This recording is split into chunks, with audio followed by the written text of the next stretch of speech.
persidangan pada hari ini yang telah dibacakan putusan nomor 2 Pitra 2022 PNTB atas nama Indra Mulis Anan, yang mana sudah kita dengarkan bersama tadi bahwa hasil putusannya adalah membatalkan penetapan tersangka atas nama pemohon Indra Mulis Anan, seperti itu. Tadi katanya dikabulkan sebagian yang dikabulkan itu apa? Nah, seperti ini ya. Untuk lebih jelasnya, sini saya sudah petikan nomornya, yang mana petikannya mengadili: 1. Mengabulkan permohonan pemohon untuk sebagian. 2. Menyatakan surat penetapan Kepala Kejaksaan Negeri Indragiri Hilir nomor TAP 2/14 FD 106/2022 tanggal 16 Juni atas nama tersangka Indra Mulis Anan yang telah diterbitkan oleh Kepala Kejaksaan Negeri Indragiri Hilir berdasarkan surat perintah penyidikan Kepala Kejaksaan Negeri Indragiri Hilir nomor PRIN 11 L4 106/2022 tanggal 16 Juni atas nama tersangka Indra Mulis Anan pemohon yang telah diterbitkan oleh Kejaksaan Indragiri Hilir tidak sah atau cacat hukum dengan segala akibat hukum yang ditimbulkan. Menyatakan SPRIN Kepala Kejaksaan Negeri Indragiri Hilir nomor 14 L4 14 FD 106/2022 tanggal 16 Juni atas nama tersangka Indra Mulis Anan pemohon yang telah diterbitkan adalah tidak sah dan tidak berdasarkan hukum oleh karenanya tidak mempunyai kekuatan hukum mengikat, seperti itu. Tidak sah berdasarkan hukumnya tadi, pertimbangan dari hakimnya apa? Nah, mengenai pertimbangan nanti kan kita sistem di sini sudah terbuka secara publik kan, bisa di-download di internet, dicari nanti setelah putusan eminitasi selama 7 hari nanti kepada seluruh masyarakat Indragiri Hilir khususnya bisa mendownload putusan tersebut di website Mahkamah Agung. Jadi dari hasil itu tersangka sekarang boleh dibebaskan? Berdasarkan amarnya, di perintah amarnya ada untuk membebaskan pemohon dari tahanan. Jadi konsekuensi hukumnya nanti akan diperbolehkan seperti itu. Izin Pak, namanya Pak Hakim? Nama hakim saya? Ya, nama saya Habibie Kurnian SK, juru bicara Pengadilan Negeri Pemilihan. Kuasa hukum dari Bapak Indra Mulis Anan menyampaikan ucapan terima kasih, syukur alhamdulillah, wabil khusus ucapan terima kasih kepada pengadilan, wabil khusus lagi kepada hakim yang telah memeriksa perkara ini dengan sangat cermat, sehingga alhamdulillah pada saat ini kita sudah sama-sama mendengar kasih tadi bahwa permohonan kami sebagai kuasa hukum dari Bapak Indra Mulis sebagian dikabulkan oleh hakim. Nah, dengan keputusan tersebut maka konsekuensinya adalah penetapan Bapak Indra Mulis sebagai tersangka itu dibatalkan oleh pengadilan dan dinyatakan tidak sah. Kemudian konsekuensi hukum selanjutnya adalah bahwa Bapak Indra Mulis harus dibebaskan. Saat ini juga setelah pembacaan putusan tadi dibacakan oleh hakim, harus dikeluarkan dari tahanan. Nah, sekali lagi terima kasih untuk semuanya. Kemudian insya Allah mudah-mudahan ini menjadi presiden baik untuk penegakan hukum di Indonesia, wabil khusus untuk Kabupaten Indragiri Hilir. Demikian. Selanjutnya kapan dijemput, Bang? Kami usahakan malam ini, insya Allah. Malam ini juga.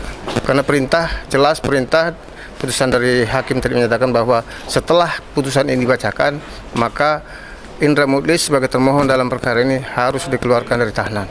Jelas, tegas. Sebagian yang diterima tadi itu apa, Jom? Sebagiannya adalah penetapan sebagai tersangka itu adalah cacat hukum, tidak sah, sehingga dinyatakan penetapan itu batal demi hukum. Nah, ini kami dari Kejaksaan Negeri Indragiri Hilir dari tim termohon menilai bahwa hakim di dalam menjatuhkan putusan mendalilkan berpedoman pada ahli yang diajukan oleh pemohon, khususnya ahli hukum pidana. Nah, di situ kami menilai hakim itu mencuri pendapat ahli itu hanya setengah-setengah, tidak satu kesatuan. Di dalam pertimbangan hakim tersebut, dia menyatakan bahwa sprindik itu hanya untuk satu tersangka.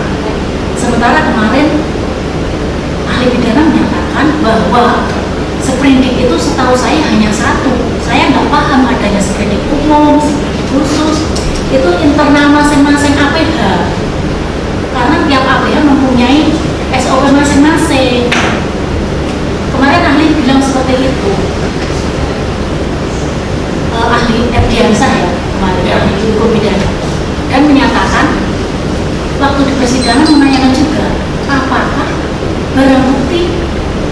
digunakan untuk dua tersangka?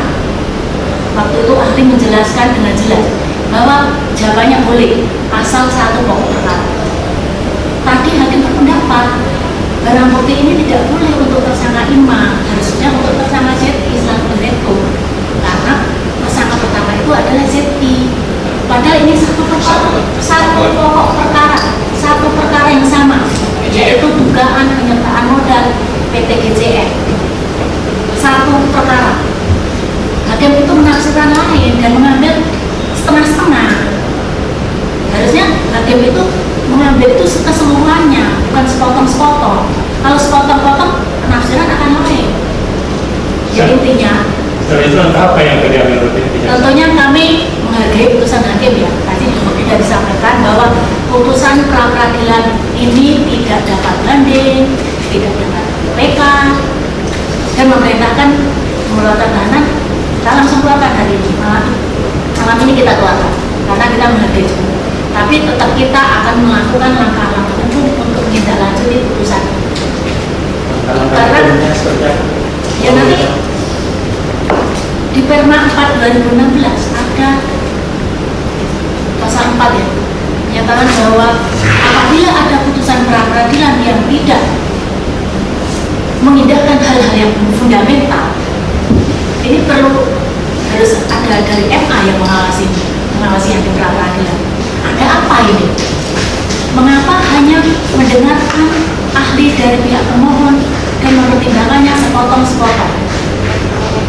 Harusnya holistik, tidak sepotong-potong. Kalau sepotong-potong, nanti maknanya akan lain. Itu loh yang sangat saya sayangkan. Ya kita hargai putusan itu, oke. Kita mau tidak mau, suka tidak suka, ikhlas tidak ikhlas, kita harus laksanakan. Pada intinya seperti itu, kita akan melakukan langkah-langkah hukum. Tentunya kita tidak tinggal begitu diam begitu aja ya atas putusan ini. Kita masih punya upaya hukum untuk menetapkan tersangka lagi misalnya. Itu tentunya akan kita mau menetapkan tersangka ulang lagi. ya tentu sangat mungkin.